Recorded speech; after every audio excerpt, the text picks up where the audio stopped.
What's up, Marist? I'm Kate. And I'm Sydney. And we have a great show lined up for this rainy Thursday morning. That's right. We're serving up a special show for you today. What, you're not going to laugh at that? That was your fault for making such a bad joke. Anyway, let's lob it over to the Wee Owl with the tennis team. Oh, so you can make tennis puns, but I can't? Just play the feature.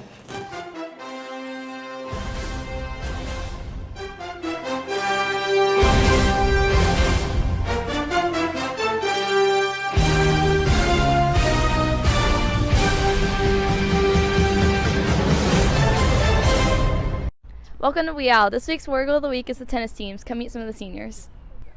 Hi, my name's Ellie Gerald, and I've been playing tennis for 10 years. Hi, my name's Claudia Drazi, and I've been playing tennis for 15 years.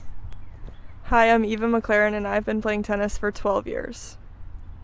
Hi, my name's Amanda Houston, and I've also been playing tennis for 12 years.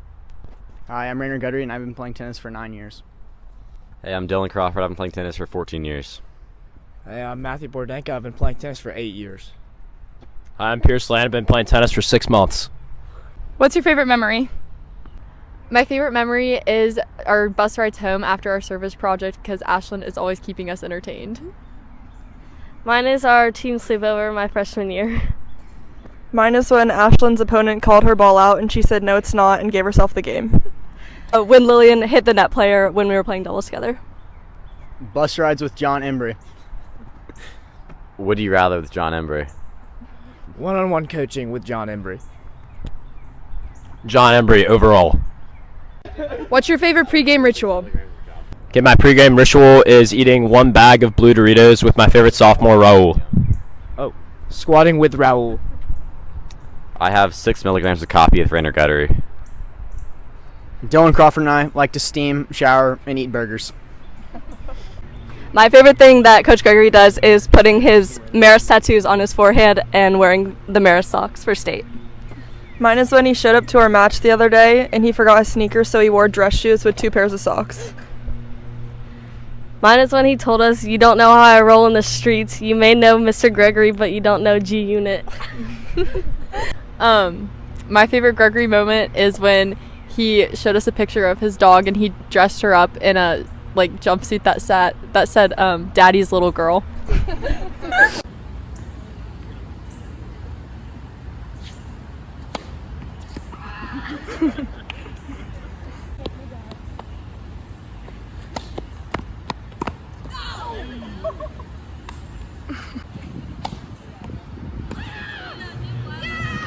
You suck, Pierce.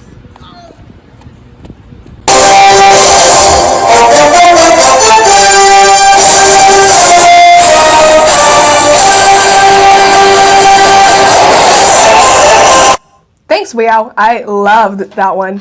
The boys play BT in the quarterfinals at home today at noon. Make sure to come out and support during lunch. And speaking of tennis, our spring sports are in full swing. Okay, I'll stop. You know, I feel like we haven't had a sports report in a while. You know, between Easter break, Chanel Day, Senior Skip Day, and all this preparation for AP exams, I couldn't tell you the last time we did. Luckily, Lauren Greenhill is keeping us all on track with this week's sports report.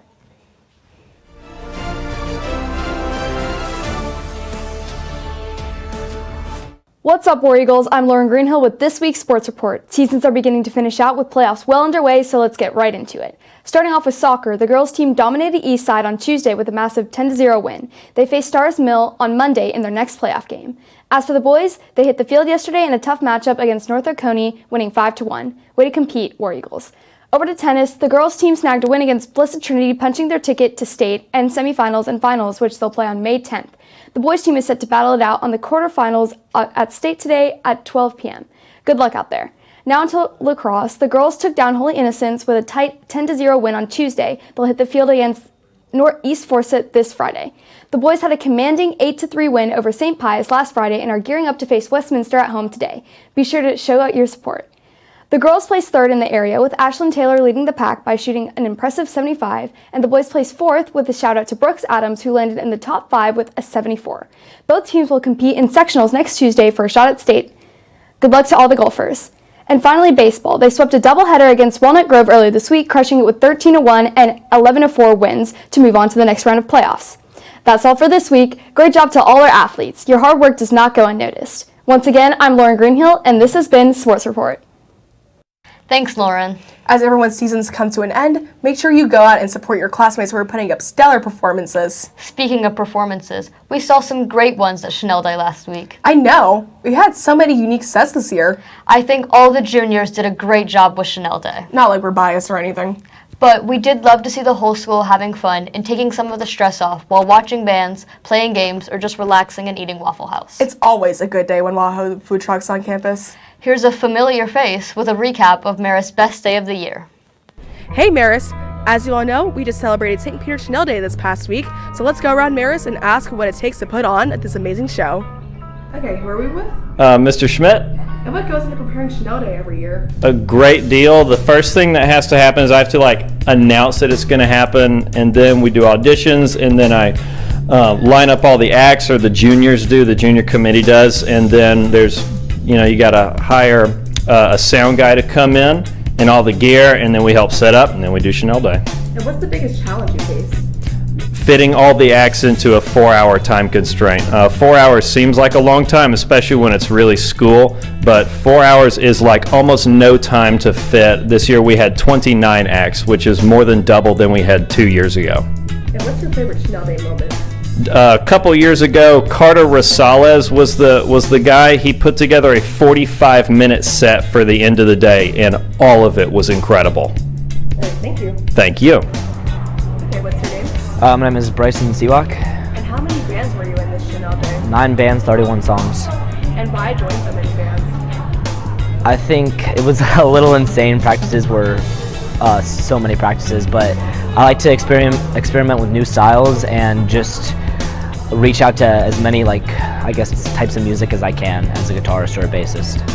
And what was your favorite moment in this year's Chanel Day? I have 3. It was Andrew's rap midway through the day, everyone dancing to Kill Me Girl at the end, and then during one of my bands, I think it was the jazz band, when we were all grooving, it started to drizzle a little bit, and I just made eye contact with the rest of my bands, and we're praying that it didn't rain anymore. And will there be more Bryson Sewak at Chanel Day next year? Yeah, double digits.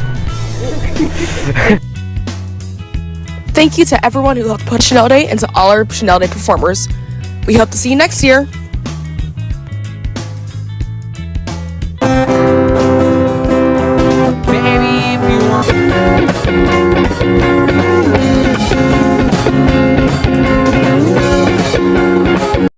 Wow, that was, it was just so moving. Really? Yeah, that reporter really knows how to make a feature. The storytelling, the cinematography, it was Oscar-worthy. I would have done better. As we come to the end of the school year, we're also getting ready to say goodbye to a few familiar faces on campus. It's too bad we didn't have time to make another feature. Oh, it's okay. I just invited him to come in. Wait, what? Who? Mr. Spolito, duh. Come on in. Hi, welcome to NBC this morning. Thank you so much. Okay, for your first question, lots of teachers are leaving this year, so what are you up to?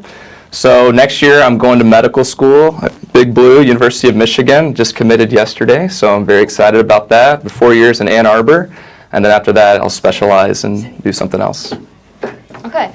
Our next question is, what inspired you to leave teaching and pursue a career in medicine?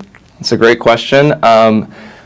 I guess for me what I saw is there's a really big need for doctors who are good teachers. A lot of patient problems come from a lack of understanding. They don't know why they're taking certain medicines. They don't know why their diseases work the way they do. And if they just have someone who can make that complex stuff understandable to them, we see a lot of really important, a lot of really great healthcare outcomes for the patients, and they do better with their treatment and they actually get healthier. And what will you miss most about teaching at Marist?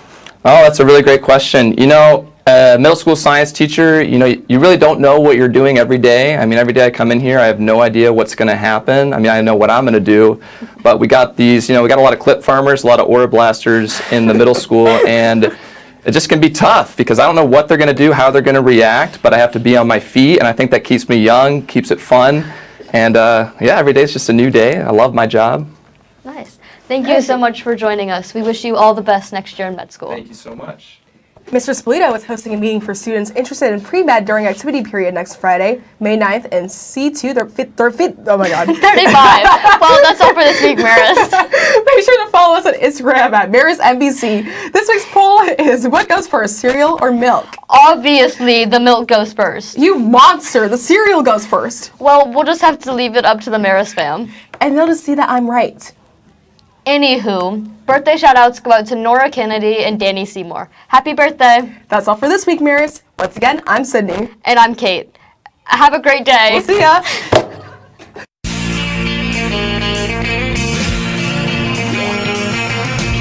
No one told you life was gonna be this way.